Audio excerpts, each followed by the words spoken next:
ERP implementations can be challenging endeavors, but there's a lot of fun facts and important facts you need to know before getting started. What exactly are those fun facts? That's what I'm going to talk about here today.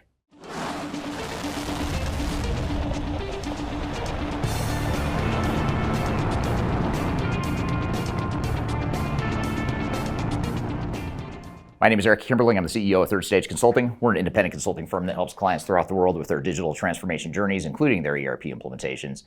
And when we're helping clients through their implementations, oftentimes we talk about our qualitative experiences, things that we've learned over the years, pitfalls that we've fallen into, mistakes we've made. And oftentimes it can be overwhelming, just trying to understand what it is we need to know and what are the lessons we need to know about implementations. So what I want to do today is back off of the qualitative discussions and experiential-based discussions and talk about data and facts. What are the fun facts that you need to know about ERP implementations to help you navigate those implementations? And the facts and the data we're going to refer to here today are from our annual digital transformation report. So I encourage you to download that and you can kind of follow along and see some of the other metrics around the benchmarks behind ERP implementations and some of the other lessons learned that we've had from helping clients throughout the world with their transition initiatives. Before we dive too far into today's content, I want to share a little bit of information about Third Stage Consulting and who we are. Third Stage Consulting Group is an independent technology agnostic provider of consulting services to help clients through their digital transformations. We help with digital strategy and software selection, as well as implementation planning.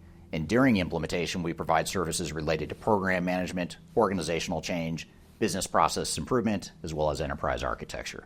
These are just some of the services we provide. We have offices in North America, as well as Europe and Asia Pacific. So if you'd like to learn more, I encourage you to check out our resource center, which includes a number of resources that will help you through your digital transformation. And you can access that for free using the QR code here or the links below. You can also reach out to me directly if you'd like to discuss your digital transformation and brainstorm ideas on how to improve where you're headed on your journey. Now let's jump back into today's content.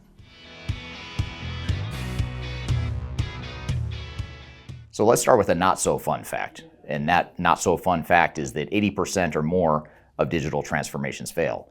If you look at studies that have been published over the years by McKinsey, PricewaterhouseCoopers, by Gartner, and even by Third Stage Consulting, you'll see that anywhere from 70 to 80% plus is the common consensus around the number of digital transformations and ERP implementations that fail. Now, that's the bad news. The good news is that there's a lot of common reasons and root causes why these implementations fail. And of course, a lot of this depends on how you define failure. Is it a failure if you implement on time and on budget, but you don't deliver the business value you expected? Is it a failure if you get all the business value you expected, but it took you longer than you expected or took more time and money? Those are all the things you've got to ask yourself. But in general, and when you look at the number of different ways you can define success versus failure, the common consensus data-wise is that most ERP implementations fail. So to learn more about how to avoid implementation failure, that's the question we all want to ask ourselves. You can check out our annual report that I mentioned at the top of this video. You can find that report in the links in the description field of this video.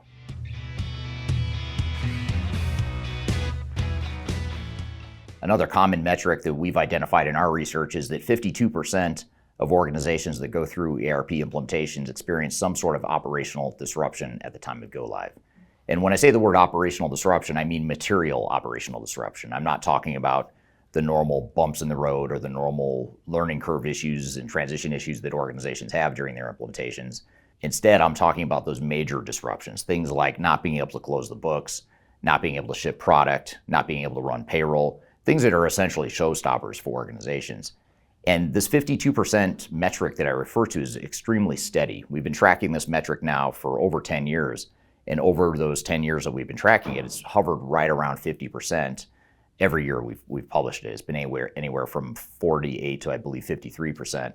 So when you look at that as about a 50-50 proposition of having some sort of operational disruption, one of the things you have to ask yourself is, how do we avoid that? What is it we need to do to mitigate risk to ensure that we're not one of those 52%, but instead we're one of the 48% that do not experience the material operational disruption? So again, for more information on how to do that, you can check out our annual digital transformation report to learn more best practices and lessons learned via the links below.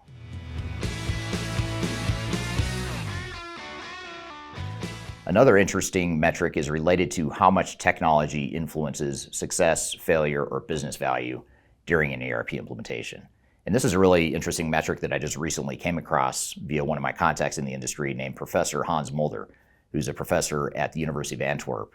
And Professor Mulder has done research related to 130,000 different case studies over the course of 30 years related to ERP implementations. In his quantitative research, he looks at trends and patterns and tries to understand what is causing success versus failure.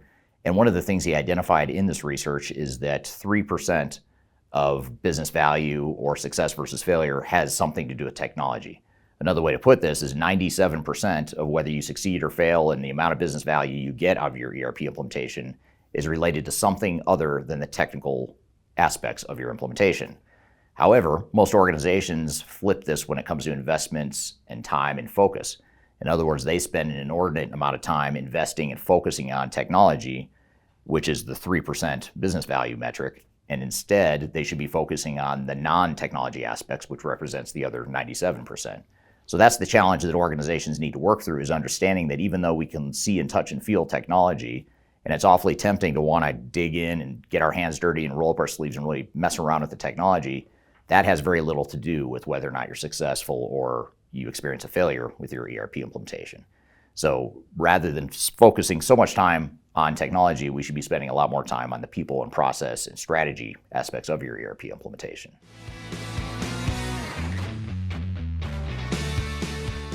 Another interesting metric from Professor Mulder's research is that 13% of organizations measure user adoption. In other words, only 13% actually look at how well are our people using the technology, how well are they adopting the new processes and the new roles we've carved out for them. Only 13% are measuring that. So that's a big challenge, because if we're not measuring it, chances are we're probably not achieving it.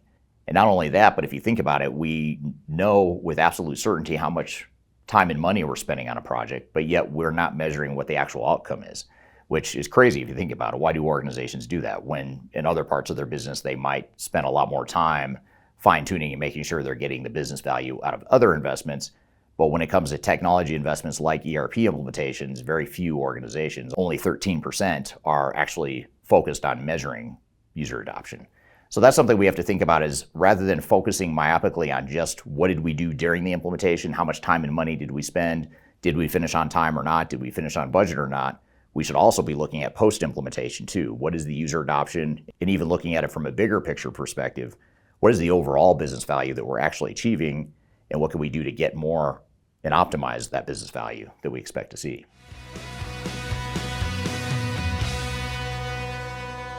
The last metric and fun fact I wanted to point out, and this is from our annual research that you can find in our digital transformation report in the links below, that metric is that change management is the number one key to success. And this isn't just something that we or other consultants or other analysts might say in our research. It's actually when we ask clients who have been through ERP implementations.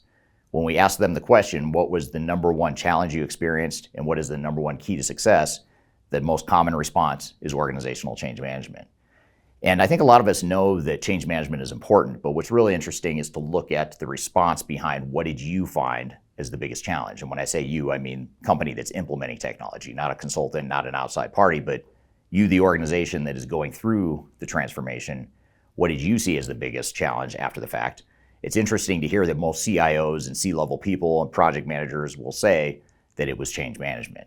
So it's really interesting. It's interesting validation that it's not just a conceptual thing that consultants are telling us. It's also the fact that companies going through the implementations are saying the same thing, which is change management is critical to success. And if you'd like to learn more about change management best practices and what it means and how to deploy it in your ERP implementation, check out this playlist right here. This is a playlist to all of my change management related videos. You can also scan the QR code right here to download our guide to organizational change management. So if you want to learn more about what you should be doing from a change perspective, scan the QR code right here and you can read our guide to change management. So I hope you found this information useful and hope you have a great day.